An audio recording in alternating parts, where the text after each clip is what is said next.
definitely thrilled to be here. So I'm going to take probably the 15 minutes. I tried to get it short, and I know people love short and sweet during presentations, but there's so much information to share.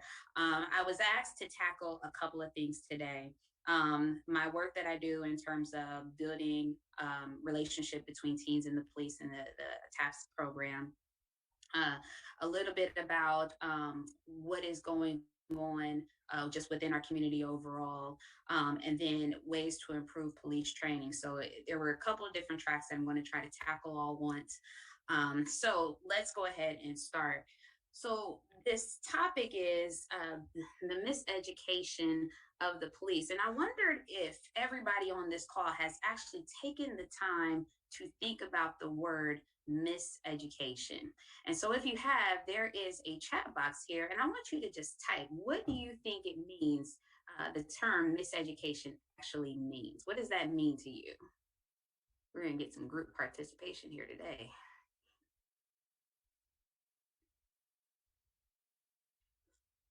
So I'll take a few seconds to let you all do that, and we'll get to it. See what all of the incorrect training received. Thank you, Bernice.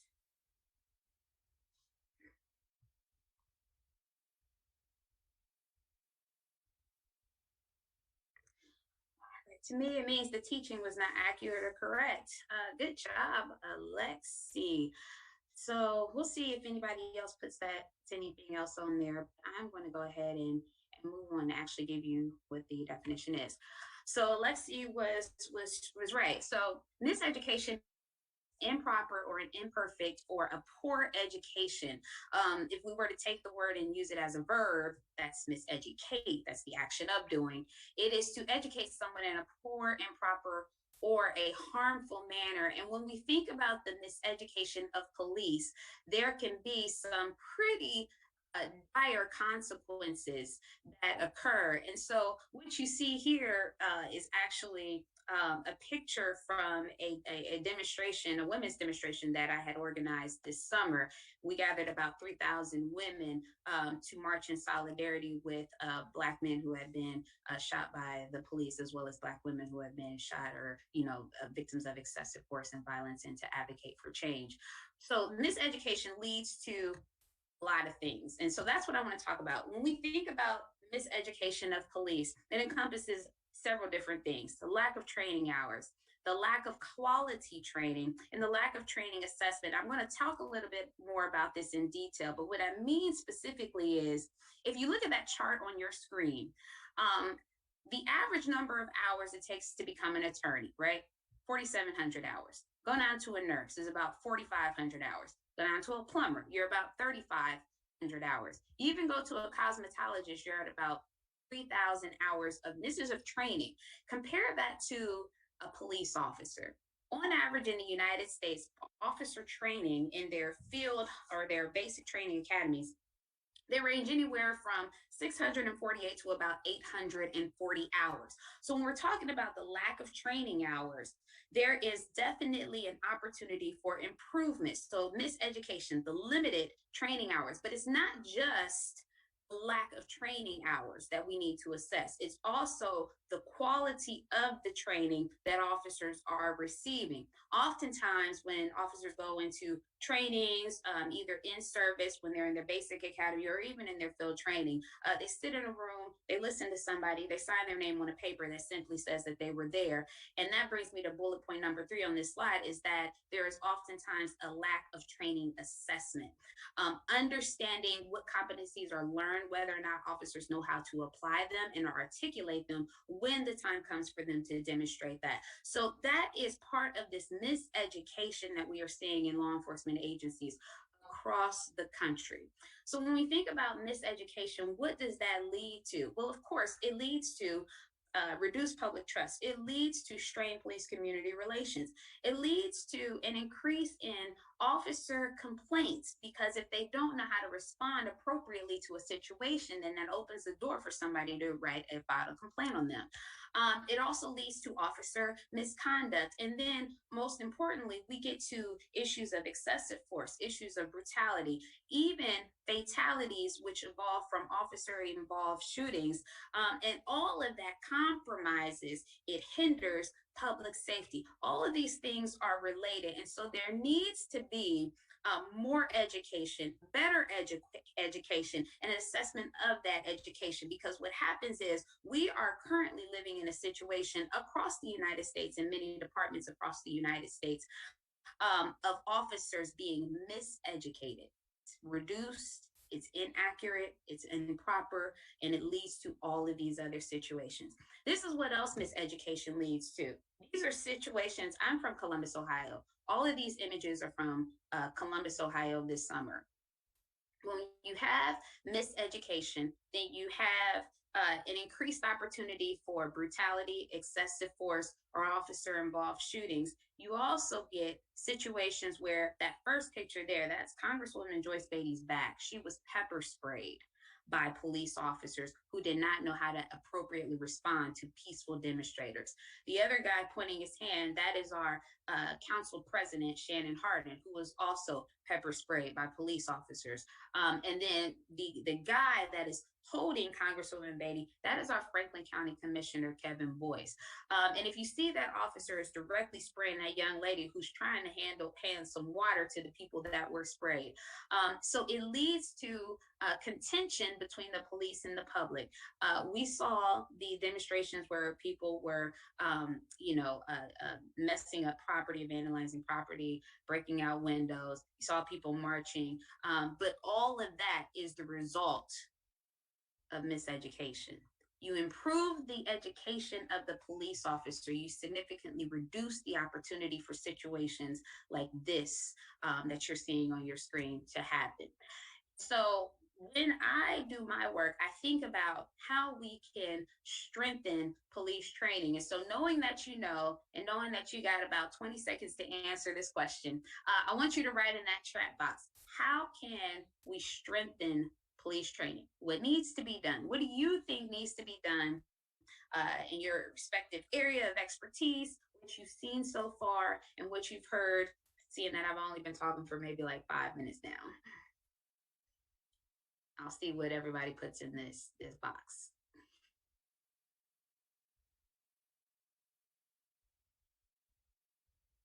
Hearing from the community, exactly.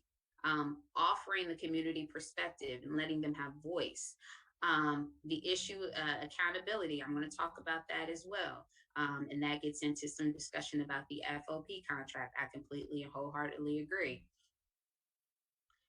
Hearing from victims and or survivors, right? Because their experience can lend into areas of opportunity for improving the system of interaction between police and communities. I see diversity training, de-escalation, accountability, yearly reviews, all those very, very good. I see somebody that says evaluate training. Absolutely. Offer more extensive training on victims' rights. Yes. Needs to be a significant level of empathy. Great point. I'm going to talk about that too, because officer empathy is critical. And what happened training from police departments 20, 30 years ago is not the type of training that officers need currently. So excellent responses, everybody. So I kind of tried to summarize it as quickly as I can here on the slide that's in front of you. So first thing is foremost is that there currently is not a federal mandate or requirement for the number of training hours for the police departments across the United States. That authority resides with each individual state.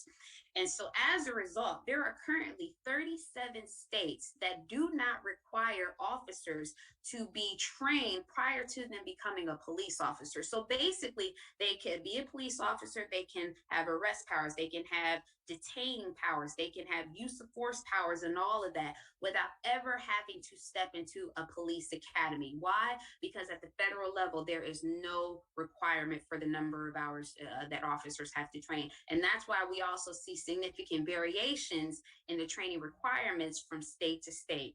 I talked about improving the quality of police training, making it something more than just going into a room, listening to a lecture, and then signing the name that demonstrates that you were there.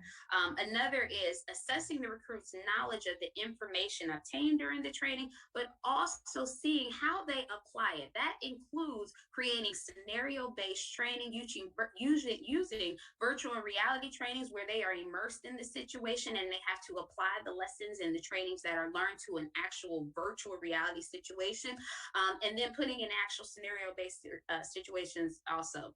There was a comment in the chat that talked about diversity training and making, I think, yearly reviews, and all of that is great. I definitely support that. But what needs to happen is racial equity assessments and implicit bias trainings at every stage of the training. So it is not just a block of a 2-hour training that officers come in. It is consistently woven throughout every aspect of the training, so officers understand how they may react to a situation, how their biases may influence the way that they react, and then they can adjust their response accordingly. There is a significant lack of mental health CIT, which is crisis intervention training, and youth interaction training with all departments across the United States. So increasing that, and that goes into the next bullet point, which focuses on tactics. Right now, it is lopsided. Officers receive most of their academy training on tactics, firearms, and defense mechanisms. They don't receive a lot of training on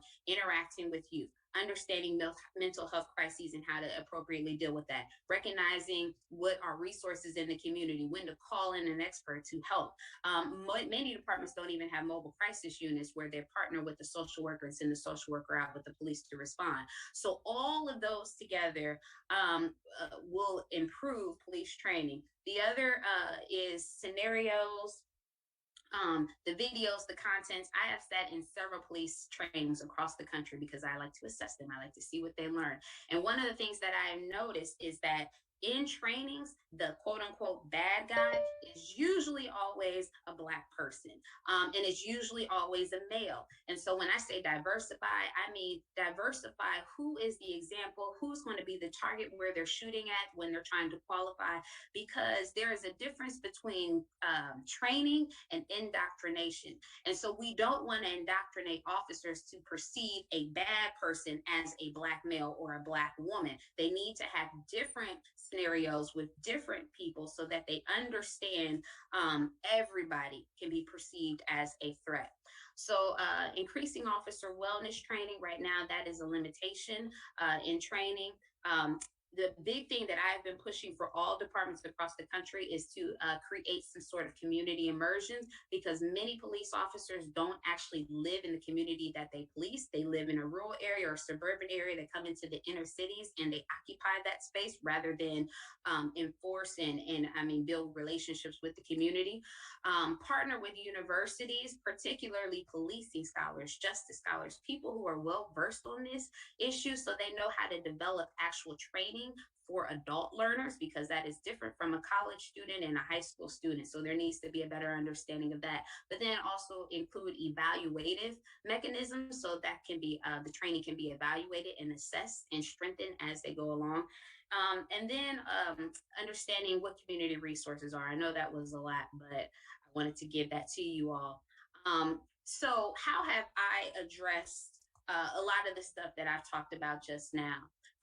Back in 2012, we created this program, the Teen and Police Service Academy. As you can see, that's one of our graduations. And I always love showing this picture because in this picture, there are a bunch of middle school kids. You see them all sticking their tongues out and making these silly faces and everything. But they have their tap shirts on, they have their medals. But also in this picture, there are patrol officers, there are police sergeants, there are police lieutenants, there is a judge in this picture, there is a coordinator of the TAPS program, there is the director of public safety in this picture, there's also me, the academic researcher, All of us came together to create this TAPS program. So when we talk about improving police community relations and doing programs that work, it's not going to be built in a silo if you want it to be effective. You need to collaborate across many departments, many agencies, and many people to make something work. And this is in collaboration with our largest school system in Ohio, which is Columbus City Schools.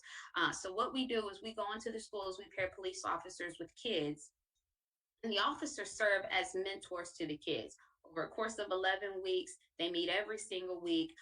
They follow a set curriculum, a set structure of the program. There's a lesson, there's a breakout session with the officer mentors. The groups come back in a reflective section. And then at the end of it, there is a graduation that culminates everybody for successfully completing the program. We do this in Houston, in Galveston, in Columbus, in Tuscaloosa. We do it in St. Kitts. We do it in other places in the Caribbean. We've had it in Chicago. Most of your major cities across the country, we have implemented a TAPS program. And what I will say about TAPS is that the program works because we're collaborative in nature. It was started by Dr. Everett Penn, who is a researcher out of University of Houston Clear Lake, a former chief of police or assistant chief Brian Lumpkin out of Houston Division, Houston Police Department. Myself, I came in as the researcher, and we had built this to expand it to different agencies. And one of the things that work is the officer training. So we don't put officers in a 1-hour training. We don't put them in a 2-hour training. Our officers go through a very intensive 2-day training. So that's about 16 hours. And they learn everything from the teen brain, interacting with kids, de-escalation, understanding why kids make the decisions. And then we put them through a series of scenario-based trainings where they're actually, dealing with situations that a teenager might face at the time and how they need to handle that situation. And when it is time for a school administrator to come in, our officers do not do enforcement actions while they are participating in the TAPS program. And that is one of the pillars of our program. We are not enforcers. We are building bridges. We're reducing social distance between teens and the police. And as you can see right here, we've graduated thousands of students at this point. The picture down at the bottom is Officer Sergeant Lindsay Ally, who she's meeting with her group, and instead of meeting at a table, she decided to sit down on the floor. This is pre-COVID, so we've been doing this virtual. So now their breakout sessions look like this, but this was pre-COVID. And if you see that picture where they're petting the therapy dog, that was at Sherwood Middle School. And what happened the day before, this was the first day we started TAPS there. The day before, one of their students was shot dead. As a matter of fact, she was standing outside and the student died. So many of the students were grieving that day. And so we knew we had to start TAPS at the school. And so instead of doing the traditional welcome introduction that we typically do, we brought in the therapy dog unit. And so that session turned into a session for students to talk about their emotions, the stages of grief, how they're coping with it. We gave them tools. We had therapists and counselors in. And so we really do try to bridge that gap and show that officers do more than simply enforce. But the other part about TAPS is our officers are learning just as much from the kids as the kids are learning from the officers. We specifically built this around a reciprocal relationship between teens and the police. So that's a little bit about how I'm addressing TAPS. How we built it, the type of training. We assess all of our officers. They get evaluations at the pre-test and the post-test. We constantly are tweaking it for improvement. I always get feedback on how they could have perhaps better responded to a situation, handled a situation, and we do that in real time as they go. Now that we've been virtual, we record all of the sessions, we play them back so the officers could understand the dialogue and see where there are areas of opportunity for improvement. And so that's where we are with it. COVID has required us to pivot a little bit, but we're still tooting right on along. And so when you think about additional ways to improve policing in America, I have some things up here. Ending qualified immunity. Right now, many officers, there is no accountability for when there is an egregious act. And part of that is because they're currently under qualified immunity. So ending that, we're going to talk more about establishing a civilian review board, but it is not just simply to establish the civilian review board. We don't want is to simply sign off and vote something in. Civilian review boards, they need power. They need investigatory power. They need the power to make decisions, and then those decisions to be upheld. And if it's not upheld, then there needs to be some reason as to why that decision was not upheld. I call it making a civilian review board with teeth, giving them teeth.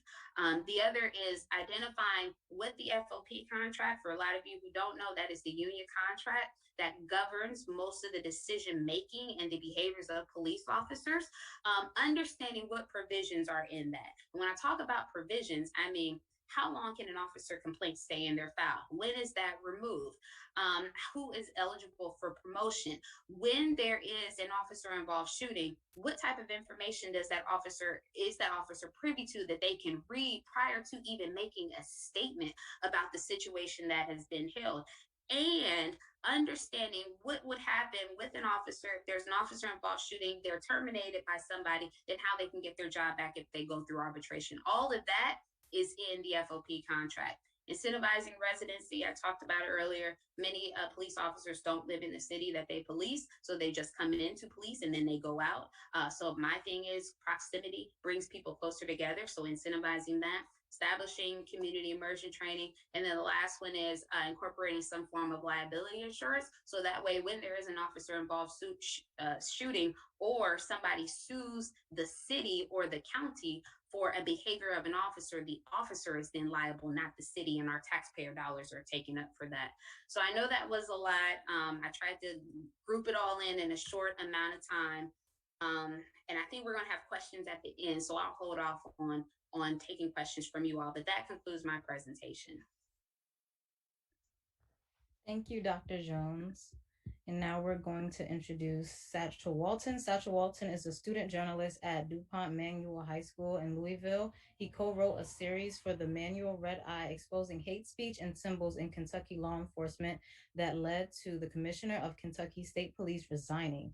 He is the co-founder of the Kentucky Green Report, a local environmental news site, and has had works published in the Louisville Courier Journal, BuzzFeed News, and Journalism Education Today magazine. Satchel Walton. Yes, thank you. I'm not as qualified to be here necessarily and talk on this topic, but I have over the last 4 or 5 months been doing a lot of work on police trainings here in Kentucky that exposed one particularly egregious example of mistrainings, though by no means the only one. And so I will share this PowerPoint. Okay, so how this story got started was in no way by me being the most intrepid journalist in the world. I'm not. What happened was my dad's a lawyer, and someone at his firm was working on a case about a police shooting in Appalachia in eastern Kentucky involving the Kentucky State Police, and through discovery got a hold of a PowerPoint from the Kentucky State Police that was pretty shocking because it quoted Hitler. And they sent this to multiple professional news outlets. And I couldn't tell you why, quite frankly, but those professional news outlets were not interested in the story. And so when my brother and I had learned that there was a Kentucky State Police training floating around that was quoting Hitler that hadn't been exposed, we thought it needed to be out there as soon as possible. We thought we could do it well. And so we said, I can do that. And volunteered to take it on if the professional outlets weren't going to. We're in the journalism and communications program at our high school in Louisville. So we wrote an article about this training. It was from 2013. It wasn't that we knew currently in use. So we did open records requests and tried to get comment from the Kentucky State Police, and they weren't answering anything, even when they were legally liable to answer open records requests. They just don't. Our open records laws in Kentucky are strong in what they're supposed to do, but don't have any method of enforcement to make them. But we had this slideshow still, and so right here, Adolf Hitler is a little hard to see. It's the second one from the bottom there, the second quote under belief says, "And I can fight only for something that I love only what I respect, and respect only what I at least know." Adolf Hitler. And then it links to his Goodreads page in case you want to go see some more quotes and books from Adolf Hitler. So this training was used in the training academy for the Kentucky State Police in 2013, and as we discovered, even for a few years before that, to train every state police officer in Kentucky graduating in those years. And there were about 60 people graduate from the Kentucky State Police Academy every year, and there were Hitler quotes in 3 years of presentations, and that's 180 people who graduated who did not speak up when there were quotes like this from Hitler in the presentation.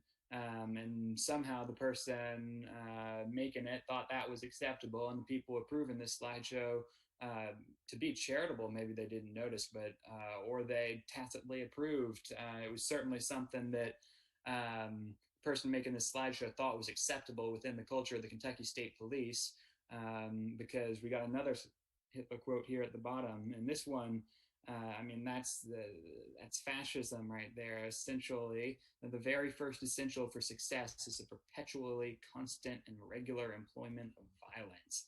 And don't miss the irony of quoting Hitler right next to Albert Einstein, who fled Germany before the Holocaust.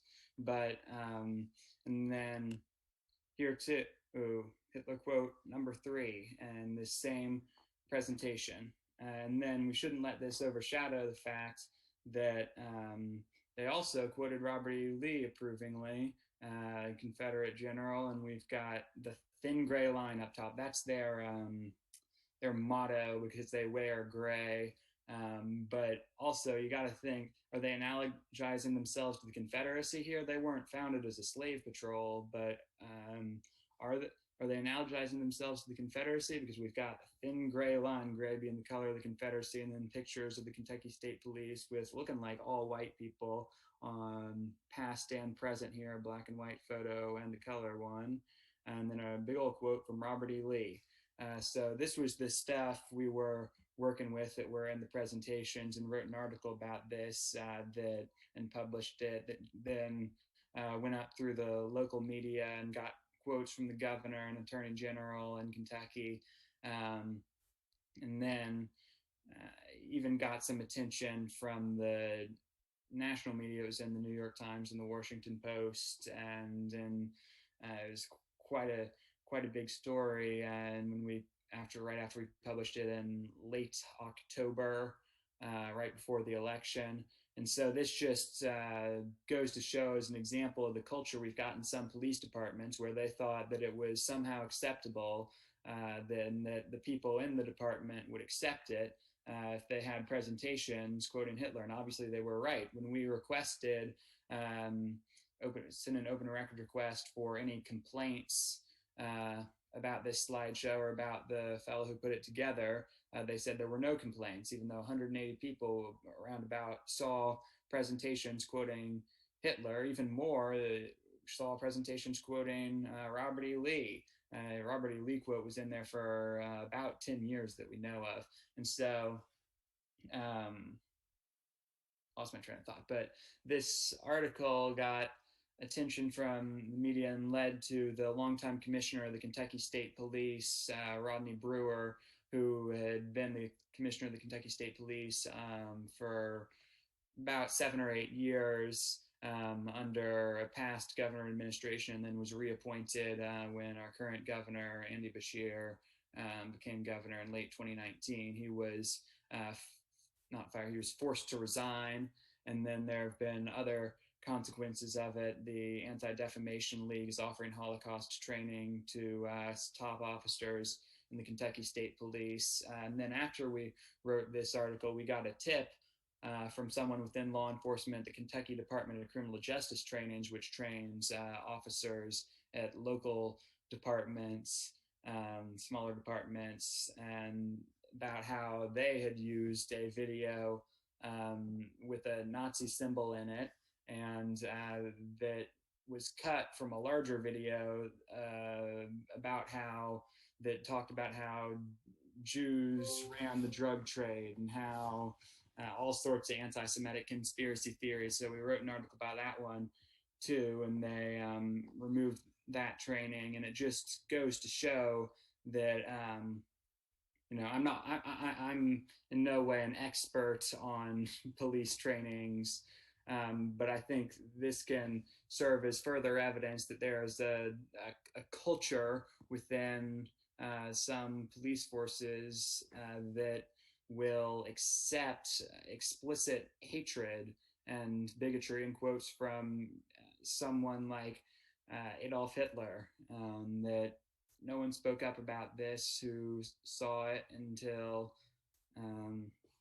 and 180 people saw quotes from Hitler in a presentation and didn't complain about it, didn't maybe some people dropped out of training and didn't say anything, but we'll never know, because this was in 2013 and wasn't exposed when Hitler quotes were being used in presentations for years. So sorry if I'm repeating myself a little bit, but that's about the experience there, and especially this is coming in the context in Kentucky. We've had in Louisville, we had lots of protests and wide community discussion over the last year about policing reform, because Breonna Taylor was killed by the Louisville Metro Police Department in Louisville a little more than a year ago today.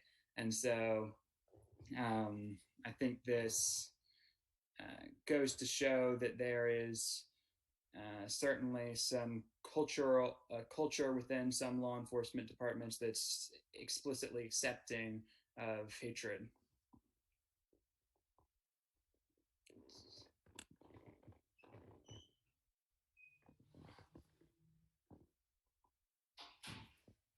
That's about all I have to say. Do we have any, what's our next section? Is questions? Thank you both. Thank you so much. That's a lot of